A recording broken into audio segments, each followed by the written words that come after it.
시 한 편을 읽어드리고 말씀을 상고해 보고자 합니다. 노란 숲속에 길이 두 갈래로 나섰습니다. 나는 두 길을 다 가지 못하는 것을 안타깝게 생각하면서 오랫동안 서서 한 길이 굽어 꺾여 내려간 데까지 바라다 볼 수 있는 데까지 멀리 바라다 보았습니다.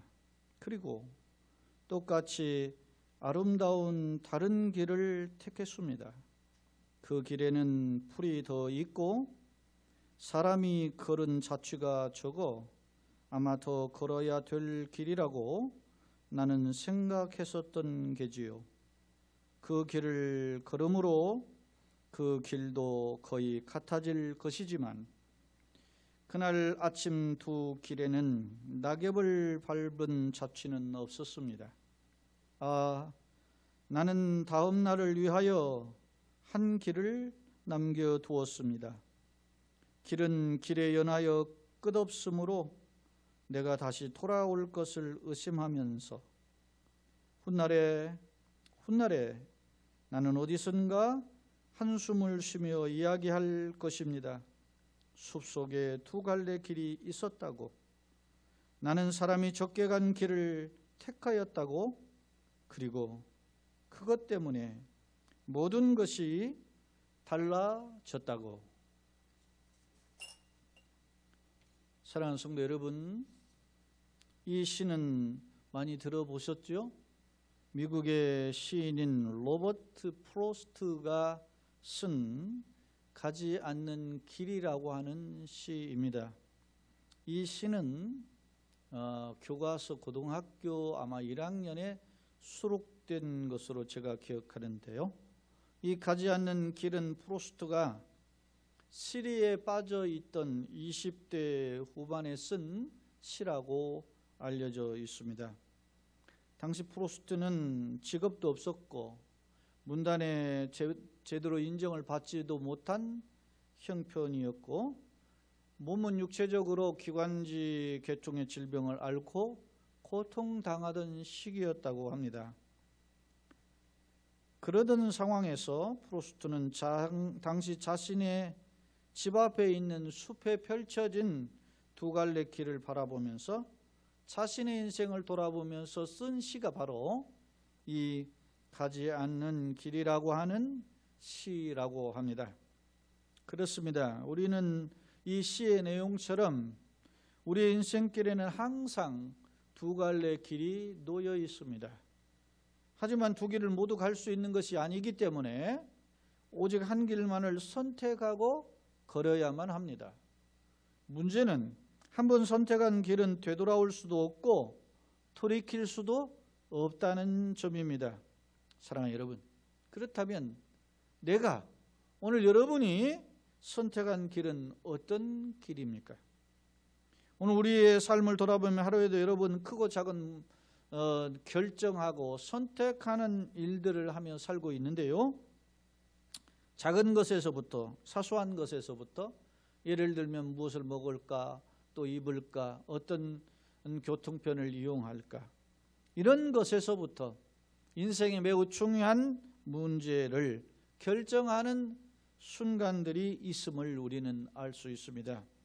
중요한 것은 내가 이렇게 작은 것에서부터 큰 것까지 결정한 그 결정에 따라 내 개인의 개인사가 결정이 되기도 하고, 심지어는 내가 그 결정한 일이 나의 가정의 일을, 내가 결정한 일이 심지어는 이 나라의 국가와 안보에도 중대한 영향을 끼치게 된다는 사실입니다.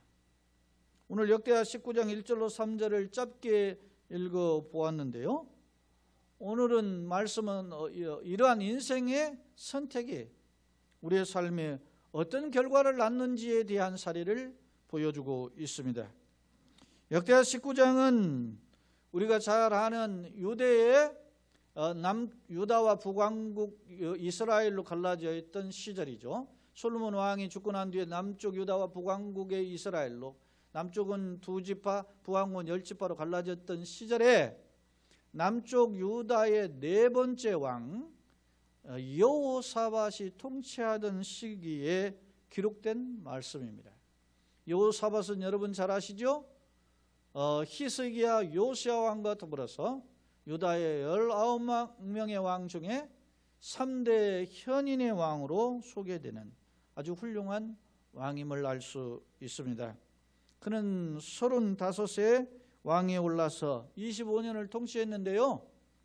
역대하 17장부터 20장까지 무려 4장에 걸쳐서 여호사밧의 통치 행적을 기록한다는 것입니다. 굉장히 양이 방대하죠. 다른 사람들은 몇 줄 아닌데 이 사람은 길게 기록한 것은 당시 여호사밧의 행적이 굉장히 중요했음을 엿볼 수 있습니다. 실제로 성경은 여호와 보시기에 정직한 왕이었다라고 평가하는 것을 알 수 있습니다. 그 중에 여러분 한번 말씀의 성경 구절을 간략하게 살펴보도록 하겠습니다. 먼저 역대하 17장 3절로 6절에 보면 여호와께서 여호사밧과 함께 하셨으니 이는 그가 그의 조상 다윗의 처음 길로 행하여, 그렇게 표현하고 있어요. 바알들을 구하지 아니고 다윗의 그 믿음을 쫓아서 행하였다. 그리고 오직 그의 아버지 하나님께 구하여 그의 계명을 행하고 이스라엘 행위를 따르지 아니하였음이라. 그러므로 그래서 하나님이 이런 복을 주시는 거예요. 여호와께서 나라를 그의 손에서 견고하게 하시며 유다 무리가 여호사밧에게 예물을 드렸으므로 그가 부귀와 영광을 크게 떨쳤더라. 그가 전심으로 여호와의 길을 걸어 산당들과 아세라 목상들도 유다에서 제거하였더라 라고 기록하고 있습니다. 어찌 보니까 17장 9절에 보면 그들이 여호와의 율법책을 가지고 유다에서 가르치되 그 모든 유다 성읍들로 두루다니며 백성들을 가르쳤다. 그들은 누구냐면 왕을 통해서 왕을 보좌하는 제사장 레위인들이에요. 이 사람들이 왕의 명을 쫓아서 지방을 순회하면서 하나님의 말씀을 가르쳤다라는 것입니다. 왕이 하나님을 섬기고 사랑하니까 그 밑에 신하들도 적극적으로 말씀을 쫓았으면 알 수 있어요. 또 17장 12절로 13절에 보면 여호사밧이 점점 강대하여 유다의 견고한 요새와 국구성을 건축하고 유다의 여러 성의 공사를 많이 하고 또 예루살렘에 크게 용맹스러운 군사를 두었다.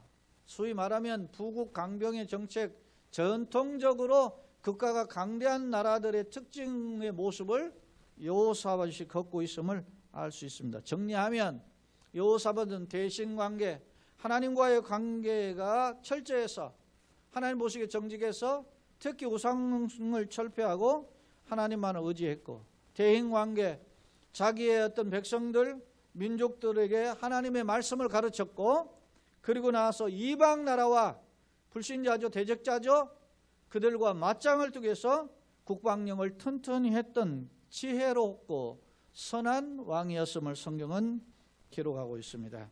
하지만 오늘 이처럼 선한 왕이었던 여호사밧 왕에게도 실수의 모습이 보인다는 사실입니다.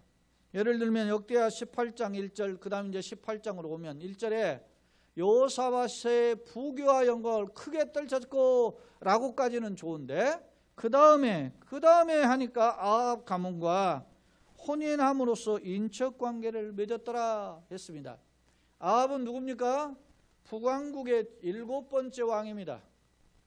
그런데요, 자, 솔몬의 사후에 솔몬의 아들 르호보암이 통치하던 시절에 그 여로보암이 와서 통치를 물어요. 당신 더 어떻게 통치할 거냐. 그러니까 내가 우리 아버지보다 더 강하게 통치할 것이다. 그러니까 10지파가 여로보암을 중심 배반하고 떠났단 말이에요. 그리고 북왕국이 시작이 됐는데 북왕국과 남왕국이 이렇게 갈라진 뒤에 북왕국이 19명 왕, 남왕국도 19명인데 아달랴를 포함하면 20명 왕인데 이 두 나라가 항상 전쟁이 있었다 성경은 기록하고 있어요.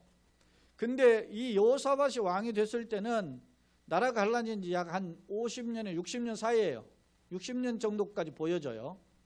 그렇게 보여졌는데 약 5, 60년간 남북이 갈라지고 전쟁을 한 거예요. 꼭 우리나라와 비슷해. 예? 그렇게 전쟁하고 있었던 거예요. 형제국가인데. 근데 땅덩어리도 크고 군사력도 북왕국이 셌어요.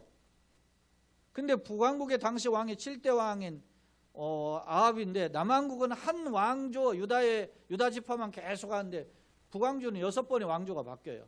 근데 이게 왕조가 이제 세 번째 왕조인 오므리 왕조가 시작이 됐는데 오므리 왕조의 두 번째 왕이 아합이란 말입니다. 그러니까 아합이 이 왕이 아주 극악한 왕이에요. 남북 왕을 통해서 세 명의 아주 극악한 왕이 있는데 그 중에 한 명이 아합인데 여러분 잘 알지만은 아합의 부인 이세벨이 두로 시돈의 공주가 시집 와가지고 바알을 수입해가지고 우상 숭배했던 그 왕이 바로 아합이랍니다. 그때 당시 하나님의 선지자를 보내가지고서는 굉장한 이적을 비롯하면서 책망하면서 그 나라를 개혁을 요구했지만 듣지 않았어요. 그 선지자가 누굽니까? 엘리야와 그 다음 이어져 엘리사의 시대에 그런 시대였단 말입니다. 근데 이 아합 왕과 이 여호사밧이 소위 혼인 동맹을 맺는 거예요. 결혼 동맹을 맺었다는 사실입니다. 그리고 나서 열왕기상 22장 44절을 보니까 태평세대가 이루어졌다 이렇게 기록하고 있어요. 그러니까 외형적으로는 이 여호사밧이 북왕국과 동맹을 맺은 이후로 결혼 동맹을 한 거예요. 그러니까 이 아합의 딸을 데려와서 자기 며느리를 삼았어요. 여호사밧이. 그리고 나니까 이제 사돈 관계가 되고서는 안정적이 좋았다는 거예요. 그런데 이게 인간적으로 보면 언뜻 보기에 굉장히 지혜롭잖아요. 형제국가의 화평을 찾는 일이고 전쟁하던 거 얼마 다른 나라에 신경 쓸 일 많은데 이 나라하고 신경 안 쓰니까 어떻게 보면 지혜롭잖아요. 그런데 이것이 오늘 문제로 하나님은 보셨다는 사실입니다. 예를 들면 오늘 본문 다시 이제 19장에 와서 유다 왕 여호사밧이 평안히 예루살렘에 돌아와서 그의 궁에 들어가니라. 하나님의 아들 선견자 예후가 나가서 여호사밧 왕을 맞아 이르되 왕이 악한 자를 돕고 여호와를 미워하는 자들을 사랑하는 것이 옳으니까? 그러므로 여호와께로부터 진노하심이 왕에게 임하리이다.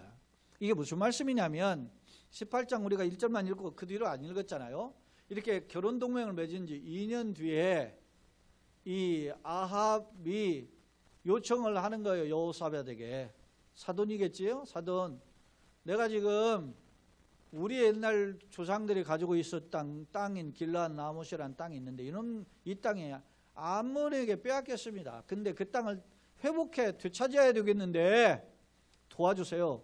그래가지고 좋습니다. 그렇게 하고 여호사밧이 북왕국에 갔어요. 가가지고 이제 힘을 봐서 전쟁하러 가는데 우리가 이 역대하에도 나오지만 열왕기하에도 이 내용이 나오거든요.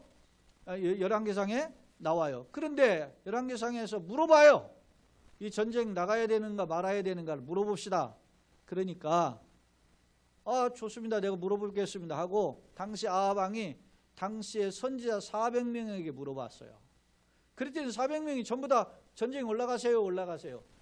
그러니까 여호사밧이 또 다른 선지자 없습니까? 한 사람 딱 남았는데 그놈이 나한테 싫은 말만 하고 못된 소리만 해서 그놈은 안 불렀습니다. 그러지 말고 부릅시다 해가지고 불렀는 그 사람이 미가야예요. 그 불렀더니 미가야가 빈정거립니다. 전쟁에 올라가세요. 승리할 것입니다. 이렇게 이야기. 보세요. 내가 저놈이 나만 보면 항상 빈정거리는 놈이니까 못마땅하다. 그러니까 이야기를 합니다. 아합 왕이. 저놈이 똑같이 지금 이렇게 이야기했는데 미가야 선지자가 얘기해요. 하나님이 천상에서 회의를 내렸는데 아합이라는 놈이 하도 못된 짓을 하니까 어떻게 하면 망할까? 너희들이 아이디어를 내봐라. 그랬더니 한 천사가 이야기하기를 거짓 영을 이들에게 이야기해가지고 거짓 선지자의 말에 미혹되어가지고 거기에 넘어지게 만듭시다. 이렇게 해가지고 실제로 400명의 거짓 선지자들의 입을 통해 가지고 전쟁에 올라가면 승리할 것이다 이렇게 이야기했다는 거예요. 그러니 왕이여 정신 차리고 전쟁에 올라가면 패망하니까 올라가지 마세요 이야기를 한 거예요. 그러니까 아합 왕이 열받아 가지고 내가 전쟁에서 돌아올 때 저놈 그냥 두지 않겠다고 감옥 가둬라 하고 감옥에 뒀는데 그 전쟁터에 나갔는데 아합 왕이 어떻게 합니까? 지금 저 암몬과의 싸움에서 저놈들하고 내가 적진에 나갈 테니까 여호사 왕이 내 옷을 입고 변장하고 나가세요. 그렇게 하니까 여호사밧이 변장을 옷을 입은 거예요. 아합 왕 옷을 입었어요. 그때 암몬의 왕이 뭐라고 하느냐? 다른 사람은 필요 없고 한 놈만 죽여라. 북왕국의 아합만 죽여라. 그렇게 하는 거예요. 그래가지고 이 아람 군사들이 막 쳐들어 막 와서 하니까 지금 누가 옷을 입었어요? 여호사밧이 옷을 입으니까 여호사밧이 나 죽겠네 살려주세요 하니까 하나님이 급하게 그를 구사일생 건져주신 거예요. 그리고 전쟁터에서 맹렬하게 싸울 때 북왕국의 아합 왕도 거기서 전쟁했어요. 화살과 이런 것이 피할 수 없는 상황이어서 화살에 맞았는데 피가 다 흘려가지고 죽어버렸어요. 그리고 구사일생으로 누가? 여호사밧이 살아났습니다. 그리고 다 죽고 이제 여호사밧은 구사일생으로 살아서 어떻게 해요? 막 자기의 나라인 남유다로 돌아왔다는 겁니다. 돌아왔는데 누가 기다리고 있는 거예요 지금? 선지자 예후가 기다려가지고 있는 거예요. 왕이 하나님 보시기에 악한 왕 아합을 도우려고 하나님을 경외하지 않는 이 나쁜 놈의 왕 도우려고 가셨습니까? 하나님이 이 일이 하나님 보시기에 악한 일이라 잘못된 일이라 해서 당신을 책망하실 것입니다. 그러나 3절이 나오죠. 그러나 당신에게도 선한 일이 있어서 하나님께서 이렇게 이제 살려주시는 은총이 있다 그래요. 근데 하나님이 책망하신다는 내용이 뭐냐면 이제 이 19장 뒤에 보면 알지만 어떻게 하냐면 세 나라가 연합군으로 쳐들어와요. 한 나라도 아니고 모압과 암몬과 마온 세일 사람이거든요. 이게 에돔 족속이거든요. 세 개국 연합군으로 쳐들어와요. 그러니까 이 여호사밧이 하나님을 살려주세요 금식하면서 백성들과 금식하면서 하나님 앞에 간절히 기도하는 거예요. 그때 하나님 어떻게 해요? 사는 길을 열어주셨는데 제일 선봉에 어떻게 해요? 찬양대의 가운을 입히고 그리고 전쟁터에 나가서 맨 먼저 하나님을 어떻게 해요? 찬송하라. 그 찬송할 때 적군들에게 그 막 무너지고 서로 막 죽이는 사중질환이 일어나요. 결국 다 쳐들어왔던 적군들이 죽고 승리하게 되는데 그 승리의 골짜기를 브라가가지 찬송하다 뜻이거든요. 찬송의 골짜기라는 전쟁에 혁혁한 공을 세워 아무것도 손댄 일이 없는데 하나님 왔습니다. 사랑하는 여러분, 잘못하고 책망을 받아서 전쟁이 일어났지만 다시 하나님께 구하니까 길이 열린 줄로 믿습니다. 오늘 본문은 이걸 보여줘요. 자, 오늘 여호사밧이 구사일생으로 살아난 이 왕에게 하나님은 누굴 보내요? 선견자 예후를 보내가지고 이야기합니다. 네가 인간적으로 볼 때 형제국가를 도와가지고 빼앗긴 땅을 도로 찾고자 하는 것은 어떻게 보면 당연한 듯 보이지만 하나님이 보시기에는 너가 어떻게 해요? 악한 왕이란 말입니다. 여러분요, 이스라엘이 바알 숭배가 가득했는데 북왕국이 이미 그 바알 숭배를 가득하게 만들었던 사람이 누구냐면 아합 왕이란 말이에요. 그리고 남왕국이 그 시집 온 딸이 누구예요? 아달랴인데 이게 이세벨의 딸인데 이 아달랴가 바알을 얼마나 잘 숭배했느냐면 이스라엘 남쪽 유다를 완전히 바알 숭배로 만들어버린 사람이 이 아달랴예요. 한 여자가 얼마나 중요한 역할을 했는지를 알아요. 나라를 망하게 바라먹은 역할을 한 거예요. 두 나라를 망한 거지 다.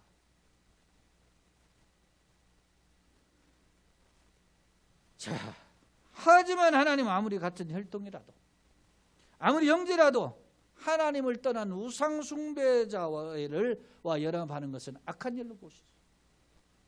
그와 결혼한 물론 그를 돕는 행위까지 하나님은 옳지 않음으로 책망하셨다는 사실입니다. 그래서 선지자 예후를 보내서 하나님의 진노하심이 왕에게 임할 것임을 엄중 경고했어요. 실제로 보세요.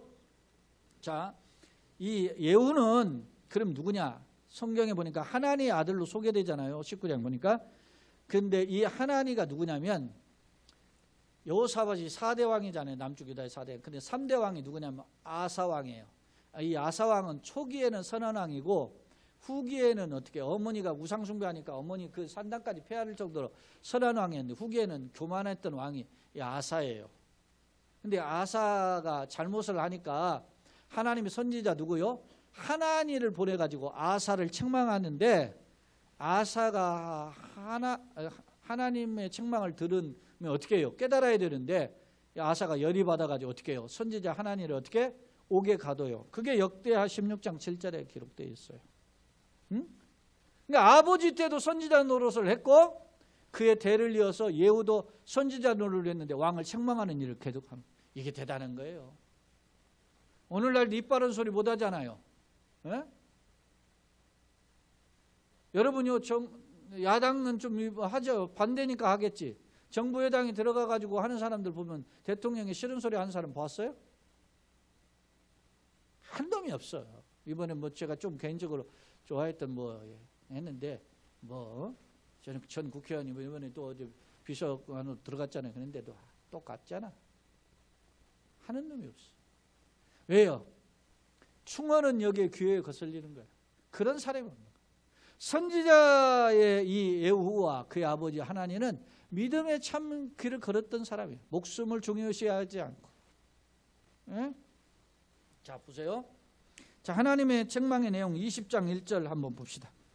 20장 1절의 결과가 그 후에 모압 자손과 암몬 자손과 마온 사람들이 함께 여호사밧을 치고자 했죠. 그렇게 전쟁이 벌어졌어요.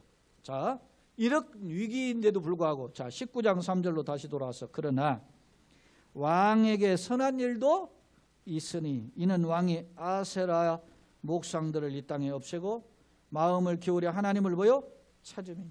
사랑하는 여러분, 하나님은 우리의 잘못보다, 잘못에 대한 징계보다 그가 행한 선한 일을 더 기억하시는 하나님인 줄로 믿습니다. 그래서 신명기나 출애굽기의 10계명을 보면 자녀여 어떻게 해요? 순종한 자에겐 천대 수천대 이르게 하지만 불순종한 3, 4대 이르는 게임이 안 되는 거죠. 사랑하는 여러분, 주님 앞에 우리의 선한 바를 가지고 엎드리는 자 되기를 예수님의 이름으로 축원합니다. 다윗도 저 옛날 주님 앞에 회개할 때 보면 어떻게 해요? 하나님, 과거에 내가 하나님 앞에 열심을 보고 선한 일을 했던 것을 기억해 달라고 기도하잖아요. 그래서 눈물로 기도할 때 하나님 그를 회복시키잖아요. 사랑하는 여러분, 우리가 주님 앞에 엎드릴 때 선한 역사로 길을 열어주시는 줄로 믿습니다. 안타까운 점은 여호사밧이 이걸로 끝나지 않았다는 거예요. 보세요. 20장 35절로 37절. 17장부터 20장까지 기록되어 있는데 마지막 부분이에요. 거기에 보면 유다왕 여호사밧이 나중에 이스라엘 왕 누구? 아하시아와 교제했다. 이 아하시아는 아합의 아들이에요. 아하시아 요 왕이 2년 있다가 왕 병 들어가지고 죽었는데 이 아하시아와 교제했는데 아하시아는 심보요 악을 행하던 자였다. 두 왕이 서로 어떻게 했습니까? 연합하고 배를 왜 배를 만들겠어요? 무역과 전쟁에 사용할 그런 물자를 대기 위해서 배를 만들었다는 거예요. 어디 다시스로 보내고자 하여 에시온 개별에서 배를 만들었는데 이게 하자면 아카바만 입구에 있는 이 도시, 항구 도시인데 이곳에서 배를 만들었더니 그 당시엔 또 누가 마레사 사람 도다와후의 아들 엘리에셀이라는 선지자가 여호사밧을 향하여 예언하여 이르되 왕이 누구와 아하시아와 교제함으로 여호와께서 왕이 지은 것들을 다 뭐요? 파하시리라. 만들었던 그 돈은 비싼 돈에서 했던 배들 무너뜨리게 만들었어요. 사랑하는 여러분, 공돈탑은 무너지지 않는다 그러죠? 그런데 하나님 앞에서 불의한 탑들은 무너지게 돼 있어요. 사람이 자기 길을 계획할지라도 그 걸음을 인도하시는 이는 여호와입니다. 그렇기 때문에 우리가 어떤 길을 선택해야 되는지를 오늘 말씀을 통해서 분명히 보여주고 있습니다. 왜 그랬을까 생각해 보니까 아합과 그의 아들 계속 이어서 동맹을 맺은 결혼 동맹의 정을 끊지 못하는 거예요. 그리고 인간적 그거 동맹을 끊는 순간 어떻게 해요? 북왕국이 형제국가가 전쟁을 하게 되는 또한 대적자로 다시 돌아간단 말입니다. 그런 길을 걷는 것에 대한 염려가 더 앞섰던 거죠. 저는 개인적으로 문재인 대통령이 북한을 도와주고 그렇게 해서 그 어떤 하는 일종의 햇볕 전쟁의 연장선에서 하는 그것 뭐 긍정적으로 봅니다. 그러나 우리가 보세요. 그럼에도 불구하고 악한 것은 악한다 하고 잘못된 잘못된 선을 그을 수 있는 것이 있어야 되는데 대통령이 그걸 못해요. 보세요. 악한 놈이잖아요. 그놈이. 예? 김일성, 김정일, 김정은 이놈들이 다 악한 3대 악한 놈이에요. 내가 오죽하면 3대 세습이 와르르 무너지게 하시고 하나님 거둬가시라고 하는 거야. 나는 이 2명을 거둬가시는 것을 나는 내 기도 응답이라고 봐요. 세 번째 기도하고 있어요. 이놈도 마저 거둬가시라고. 예?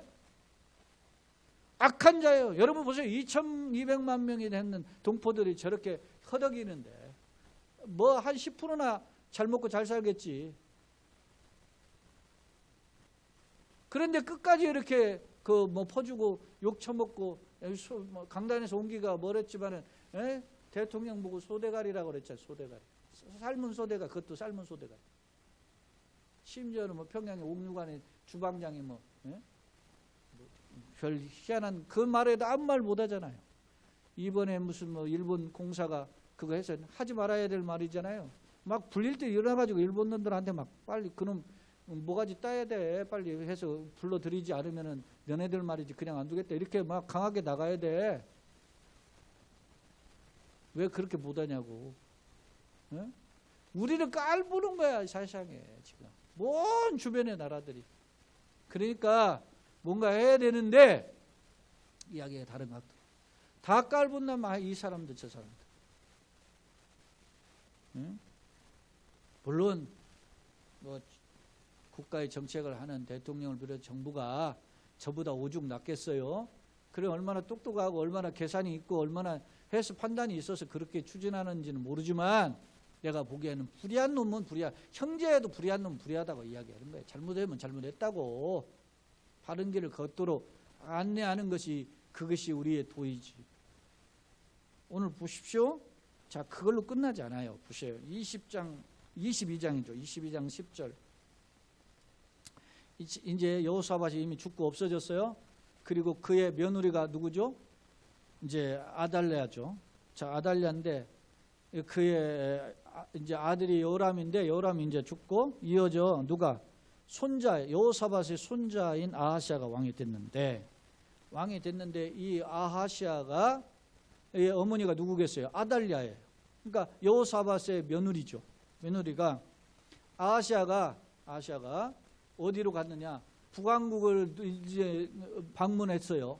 방문했는데 북왕국을 방문했을 때 북왕국의 예후라고 하는 장수가 있죠. 아합의 장수였는데 이 사람이 내가 아합 때보다 더 바알을 잘 숭배하겠다 그러니 모여 해가지고 바알 숭배자들 전부 다 모으고 바알 신당에 모아놓고 거기다 불질러 다 죽여버렸어요. 그리고 도망가는 사람들 모두 죽였는데 그때 마침 방문한 사람이 누구냐면 아하시아야. 아하시아가 옛날 어디쯤 외갓집 간 거죠. 지금 북왕국에 외갓집 갔다가 예후가 아합의 충성자들 바알을 숭배자들 다 죽일 때 누구도 죽여요? 남왕국의 아하시아도 죽여버렸어요. 이 남왕국의 아하시아가 방문했다가 소위 말하면은 누구를 죽습니까? 소위 작은아버지 아니 외삼촌이죠. 외삼촌을 보러 갔다가 죽어버렸어요. 그러니까 남쪽에서 자기 아들이 죽은 것을 보고 아달랴 그 어머니가 자기 아들이 낳아놓은 아들들 손자죠. 손자를 싹 죽였단 말입니다. 이참에 어차피 우리 아들 죽은 거 이놈의 집안 다 씨앗을 말려버리겠네. 다 죽였는데 한 사람만 딱 남은 거예요. 그래서 유다의 혈통이 이어지는 거예요. 그 요아스 한 사람만 남은. 그것도 몰래 배다른 딸은 누나가 어떻게 해요? 살려주잖아요. 아달랴가 어떤 사람이라고? 이세벨의 딸이 어떤 사람이라고? 우상을 수입해 올 뿐만 아니라 유다의 하나님의 나라의 다윗 왕의 후손들의 씨앗을 말려 사탄의 앞잡이를 한 거예요. 이게 오늘 역대하 22장 10절에 기록되어 있다. 모두 진멸했다. 사랑하는 성도 여러분, 한 사람의 인간적 판단의 결과가 비극에 비극을 낳는 모습을 보여주고 있잖아요. 앞서 제가 이야기했습니다. 우리의 크고 작은 선택을 하게 되는데 그 크고 작은 선택 속에서 내 개인의 사는 물론이 아니와 내가 그 선택한 결과가 심지어는 민족과 국가의 장래를 결정하기도 한다. 왜냐? 그 사람의 위치에 따라 다른 거예요. 내가 결정하면 교회와 가정을 결정할 수 있는 위치에 강효수 목사가. 그러나 대통령 결정은 국가를 결정하는 일이 될 수 있어요. 안타까운 것은 여러분 우리가 2명의 장로들을 대통령으로 세워봤죠? 2명의 장로들이 대통령 했을 때 잘하던가요? 똑같아요. 오히려 교회 욕만 먹는 빌미를 제공했어요. 그래서 저는 장로 출신은 대통령 세우면 안 된다는 생각을 가지고 있어요. 이번에도 그런데 사람 다 뜯어보고 보니까 장로 한 사람 괜찮은 사람이 나왔는데 제일 마음에 걸리는 게 누구냐면 이 사람이 장로니까 마음에 안 드는 거야. 불안한 거야. 에? 사랑하는 여러분 보세요. 여러분은 어떤 선택을 하십니까? 여러분은 그 선택이 과연 하나님을 기쁘시게 하는 선택이라고 생각됩니까? 오죽하면 목사가 이런 말을 하겠어요? 목사가 하는 선택, 장로가 하는 선택, 권사가 하는 선택이 하나님을 기쁘시게 해야 되는데 우리가 그러지 못하고 있다는 이 비참한 현실을 보면서 나는 과연 어떤 선택을 하고 있는지 돌아보아야 됩니다. 말씀을 정리해 보겠습니다. 예수님을 따랐던 수많은 제자들이 있습니다. 그 중에 예수님은 또 거기에서 선택한 12명의 제자가 있었는데 그 12명의 선택한 사람들을 받은 사도들은 모두 다 예수님을 위해서 가정을 버리고 직업을 버리고 헌신했던 사람들입니다. 그만큼 인정받은 사람입니다. 그 중에 한 사람, 더 탁월한 사람이 한 사람이 있었습니다. 그는 예수님의 모든 일정을 다 스케줄을 타고 격리를 간 보는 그런 머리가 탁월한 사람입니다. 신뢰받는 제자였습니다. 그는 가룟 유다 아닙니까? 그러나 그는 예수님을 향해 열광했고 누구보다 앞장서서 예수님을 증거했던 제자였지만 그는 결국 예수님을 배신했습니다. 왜요? 신학자들의 해석에 따르면 유다가 가지고 있는 사상은 시오니즘으로 가득했다. 소위 유대 전통주의에 가득했다. 그래서 로마를 정복시키려고 하는 또 몰아내려고 하는 일에 예수님이 그 구세주라고 생각했는데 예수님이 그 행보와는 다르게 십자가에 죽는다니까 그럴 것 같으면 내가 배반해서 팔아먹어야지. 은 30에 팔아먹었다. 그의 마음 속에는 예수님이 십자가에 죽기 일주일 전 정도에 있을 때 옥합을 깨뜨리는 그 마리아의 그 행위를 보고 저거 팔아가지고 300데나리온 팔아서 300데나리온 1년 노동자 분석에 그래가지고 가난한 사람 주면 좋을 때 저거 허비한다고 그렇게 생각했다. 그는 예수님을 믿어도 자기 생각을 철저히 버리지 않았어요. 3년을 예수님을 따라다녔어도 자기 생각을 버리지 않았어요. 앞서 이야기하지 않았습니까? 사울이 바울 되기 전에 그 사울의 모습이 어떻게 해요? 그는 하나님에 대해 열심을 부었던 사람입니다. 자기는 최고로 하나님을 잘 섬긴다고 생각했던 사람입니다. 그러나 그가 생각하고 있는 기준은 하나님을 기쁘시게 하는 기준이 아니었음을 알 수 있어요. 사랑하는 성도 여러분, 나는 어떤 기준으로 하나님을 선택하고 하나님의 말씀을 따라 살고 있습니까? 오늘 예수님께서 나를 위하여 몸짓고 피 흘려 주신 구세주이심을 믿습니까? 그래서 그 예수님이 모든 영광을 나에게 주셨기 때문에 이 땅에 나그네 길을 간 작은 것들을 내려놓고 예수님의 길을 걸으면서 따라가기를 소망하십니까? 아니면 예수 믿으면 세상에서 잘 먹고 잘 살고 예수 믿으면서 동시에 세상 것을 추구하면서 남들이 가지지 못한 세상 행복이 나의 진정한 행복이라고 생각하고 추구하고 있지는 않습니까? 만일 세상 행복을 추구하는 것이 이 인생의 목표라면 그는 예수님을 믿는 자가 아니라 예수님을 이용하는 자에 불과합니다. 여러분은 어떤 길을 선택하기를 원하십니까? 여러분, 사실은 앞서 제가 이야기했잖아요. 여호사밧 왕은 1차 종교개혁을 하고 19장이 이 말씀 본문의 말씀이 있는데 그 뒤에 또 개혁을 해요. 그 2차 개혁까지 하는 왕이에요. 그런데 이런 허물도 있었다는 말입니다. 우리에게 보여주는 교훈이 뭡니까? 우리가 아무리 주님 뜻대로 하더라도 한 번 실수가 많은 것들을 가지고 힘들게 할 수 있다는 것입니다. 물론 한 번 실수는 병가지 상사라 그래요. 그렇지만은 그러나 우리의 잘못된 선택과 실수가 우리 자신과 가정과 교회와 나라와 민족까지 힘들게 할 수 있음을 성경은 경고하고 있습니다. 그 대표적인 사례가 다윗 아닙니까? 다윗은 하나님 앞에 꼬박 죽는 사람이었어요. 말씀 앞에 꼬박 죽는 사람이에요. 그런데 정욕에 따라서 밧세바를 취하다가 살인을 하게 되었고 그러다가 어떻게 해요? 자기가 낳은 아이까지 죽임을 당하게 되었고, 자기가 어떻게 해요? 자기의 자녀들이 어떻게 해요? 오빠가 여동생을 강간하는 일이 벌어졌고, 심지어는 형제와 형제가 형제를 죽이는 일이 벌어졌고, 심지어는 아들 한 사람은 자기에게 반란을 일으켜서 아버지를 죽이려는 반란을 일으켰어요. 그리고 심지어는 아버지를 몰아내고 아버지의 후궁을 데려다가 간음을 하는 그런 아주 패륜적인 행동이 벌어졌어요. 뭐에? 다윗의 간음하는 한 번의 행동이 가문을 하루를 몰락시키는 그런 아주 고통스러운 일로 벌어져요. 다윗이 어떤 왕입니까? 선한 왕이지 않습니까? 그런 선한 왕의 행위를 하나님 한 번쯤 눈 감아줄 수도 있는데 오히려 많이 맡겨준 자에게 많이 찾는 것입니다. 목사이기 때문에 하나님은 더 주름하게 책망합니다. 장로이기 때문에, 권사이기 때문에, 안수집사이기 때문에 더 많은 것을 찾는다 말입니다.